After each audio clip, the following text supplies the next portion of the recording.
You're listening to Sacred Trash Talk, dirtbag mysticism, goblin wisdom, and a little chaos magic for your day. Let's dive in. We've all had those moments. You're sitting in a meeting or a Zoom call. You're attentive, engaged, maybe even excited or passionate about what's being discussed. You have ideas and you want to contribute. So you speak up and try to share your perspective. And people keep talking over you. Maybe a couple minutes later, someone even repeats what you've already tried to say, and they get acknowledged where you didn't, and you think to yourself, what the fuck? Or maybe you're at a party or dinner with friends, and everyone is talking and laughing together, but when you try to jump in, you just get polite, almost absent-minded smiles. But they don't really engage with what you're saying, or they gloss over it and move on to another topic, and you start to wonder why you bothered to show up in the first place. These things happen to everyone from time to time, but sometimes it can feel like these moments are piling up and becoming a bigger theme in our story rather than a small footnote, and after a while, you start to feel like a ghost in your own life, and you have no idea how you got there or what to do about it. Not the cool kind of ghost either, just the kind that flickers at the edge of a room, unseen, unheard, half existing. Feeling invisible isn't just about not getting a word in edgewise. It eats at your sense of worth, your place in the room, your right to take up space. And when it happens enough times, it starts to feel less like bad luck and more like proof that maybe you really are forgettable, unimportant, or too much to handle. It's a callback to that feeling of getting picked last for dodgeball in gym class, or that existential dread of being assigned to a group for a project because you were the last kid left when everyone else had picked their partners. These wounds, on their own, are minor. You tell yourself they don't matter, but it becomes a sort of death by 1,000 cuts that calls up the pain of past hurts, compounding the misery, and leaving you bereft. So what do you do when you feel like a ghost in your own life? Well, let's get into it. You have to start by naming and acknowledging what you feel. Even if it's just to yourself, start with that.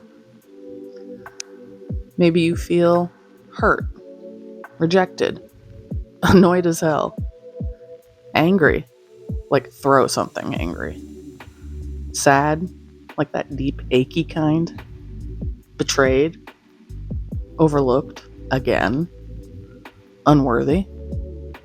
Maybe you feel all of the above, or something else entirely. But whatever you feel, put a name to it. Acknowledge it. Own it. In that moment when you were made to feel invisible, whether intentional or not, a bit of your agency was taken away from you. That's the sting. Not just being ignored, but being robbed of the dignity of presence. This is where you reclaim it. Not by pretending it didn't hurt, but by letting yourself feel it fully and naming it. That's how you take your power back. You can't work on something you can't define, so start there. Name it or carry it forever. Your choice. So you can start with some journal prompts. Ask yourself, what part of myself was I trying to share? What was my intention when I tried to share that? What did I expect the response to be? How did the response I got make me feel? What would it look like if I gave myself the response I needed in that moment? If journaling isn't your thing, try voice notes, or just meditate on these questions. The how isn't as important as the act of acknowledgement in whatever form works for you. You have to take time to process what you're feeling. Once you're able to name what you're feeling, it's time to process it so that you can heal the wound. This isn't an overnight thing.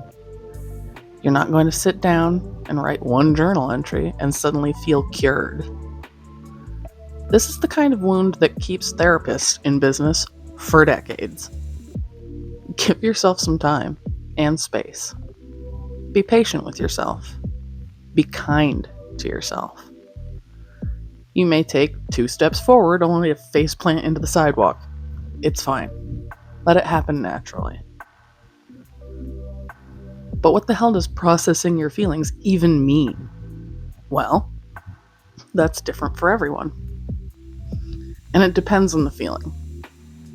Processing anger and resentment looks a lot different than processing unworthiness or rejection. But in naming the feelings, you've already taken the first step in processing them. Processing anger might look like rage writing a letter you'll never send, throwing a stuffed animal at a wall, not a person, or screaming into a pillow until you're hoarse. Processing sadness or rejection might look like taking a long walk while listening to your emo phase playlist, crying into a bowl of ice cream, or taking a hot bath and becoming Eeyore stew. There's no wrong way to process your feelings, as long as you're not hurting yourself or others. Feeling a little stumped? Try one of these. Write down your feelings, could be single words or a whole narrative, and then burn them safely. Sit somewhere comfortable and breathe through it.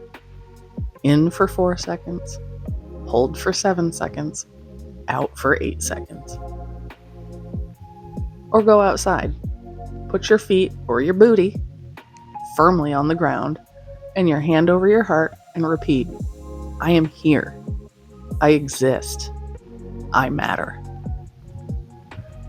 The point is to feel your feelings, even if you think they're ugly or inconvenient. Don't dismiss them. That's how they keep coming back.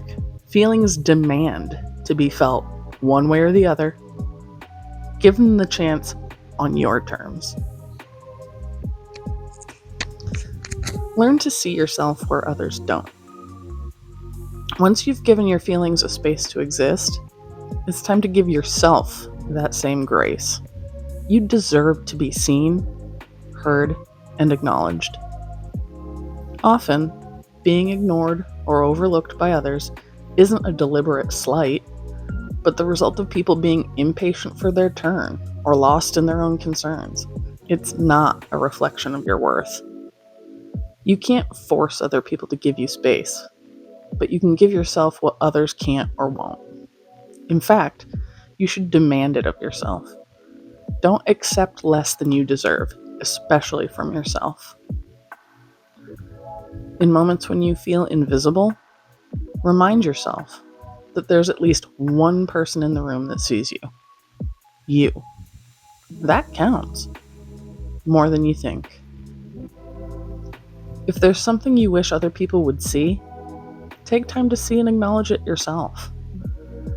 Maybe you made a joke that you thought was really funny, but no one laughed. It's okay to laugh yourself, even if no one else does.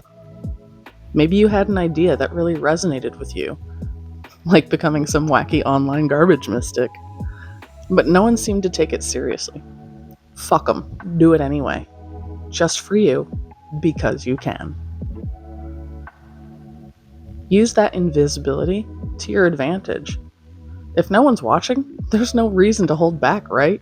Go ahead and dance. Go ahead and live. Ghosts don't need permission. If people can't see me, I will see myself. If they can't hold me, I will build a nest of my own. If you feel like you're having trouble with this part, give this a try. Find a comfortable spot to sit and a mirror. It doesn't have to be fancy. You could even use your phone camera in selfie mode if you want. Look into the mirror and say out loud, I see you. I'm listening. You matter. Repeat it until it lands. You could even record it as a video or a voice note. You can even make yourself a small visibility altar, a candle, an object you feel drawn to, could be anything. Maybe an eye charm or a picture that represents being seen. Light the candle when you're feeling invisible as a reminder that you see yourself, even if no one else does. If journaling works for you, try this. Ask yourself, what part of me am I wishing someone else would notice? How can I name it myself? Share yourself with intention. That sting when you share a piece of yourself and get dismissed, it never stops hurting. It's a natural response to vulnerability that isn't met with compassion. Often, when we hurt, we retreat. This is a survival response that's baked into our evolution.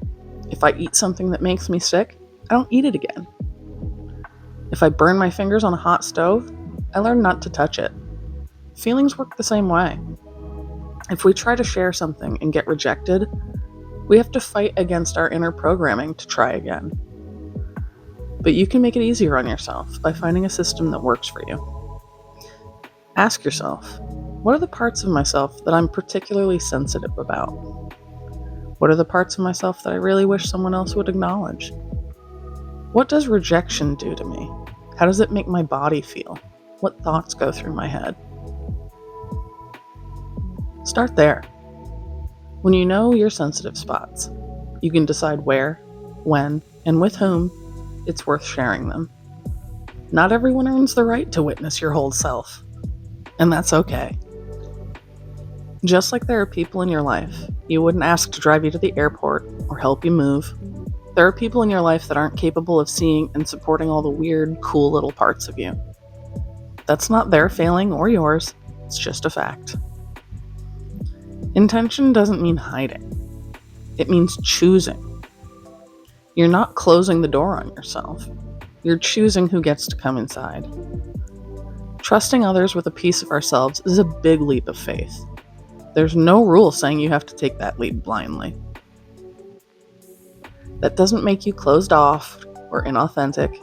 It means you value yourself highly enough to set boundaries that honor your feelings. Try this. You can tier your sharing. Ask yourself, what's safe to share with anyone? What's for trusted friends only? What's just for me? When you know your tiers, you won't feel like you're handing the most fragile parts of yourself to people who can't carry them. If you're more visual, grab a page and draw 3 concentric circles. Label them for everyone, for some, for me. And start filling the circles with little details that feel appropriate. Test the waters. Start small. Share a lighter version of what you want to say and notice the response. Do they engage? Dismiss? Change the subject? That tells you if they're ready for more or not. Practice sacred privacy. Some things don't need to be shared to be real. If nobody ever hears your poem, it still exists. If nobody laughs at your joke, it's still funny. Sometimes the most powerful move is keeping something just for you. Think about this. Who in my life has earned the right to witness my deeper truths?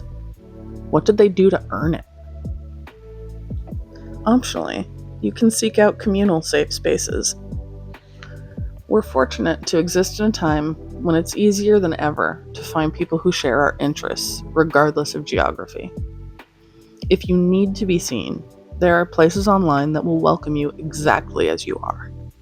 A few probably already sprung to mind as you heard that. Discords, subreddits, online groups and communities, and so forth. Use those spaces, but use them wisely. Don't just bust in the proverbial door and start trauma dumping on strangers. Make sure that what you want to share will be welcome first, in the same way that you would evaluate what and how to share with people you know in person. Be respectful of these spaces and the people in them. You already know how hard it is to find them, So cherish them the way you want them to cherish you. Safe spaces can feel like magic. The first time someone laughs at your joke or nods and says, "Same," it hits different. Let yourself soak that in. You're not alone. If all of this feels bigger than just you, it's because it is. Invisibility isn't just personal, it's systemic. We live in a culture that prioritizes the loudest, the most marketable, the easiest to digest. It's no wonder that the ones who crave depth, honesty, and realness end up getting sidelined. So if you've been carrying this shame of thinking it's only you, let this be proof that it's not. You are not too much. You are not broken. You're living in a world that benefits when you go unseen. And every time you reclaim your presence, you're not just healing yourself. You're disrupting that system for the better. You were never meant to be see-through. You were meant to haunt the room with your whole presence. So show up. Be visible. For yourself first. You're not a ghost. You're here. You're real. And you matter. If you've got experiences you'd like to share, or hacks that worked for you, feel free to leave a comment. What's next? If you'd like to go deeper, I've put together a journaling pack and some extra tools. You can grab those over on Patreon. Thanks for tuning in to Sacred Trash Talk. If this episode hits home, feel free to subscribe or leave a comment. Or join the trash pile over on Patreon for bonus content, tools, and materials. Until next time, stay trashy. The blooper reel. But it becomes sort of a... That's going in the blooper reel. Oh my god, I'm dying. This is the worst. I can't find the words to use. Alright. I really should have grabbed some water.